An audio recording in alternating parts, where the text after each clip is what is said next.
Marcus reaches for the smart lock expecting the latch to require a keycard scan.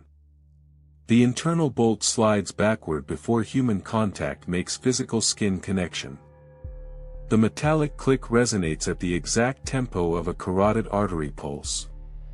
Sudden panic makes that internal rhythm accelerate and the bolt mimics the acceleration instantly. The lock measures elevated heart rates to enforce mandatory psychological quarantines.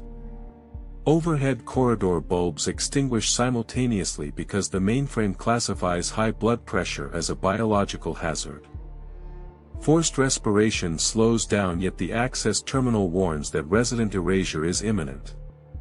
The deadbolt clicks shut forever because the glass panel scanned a corpse instead of a living resident.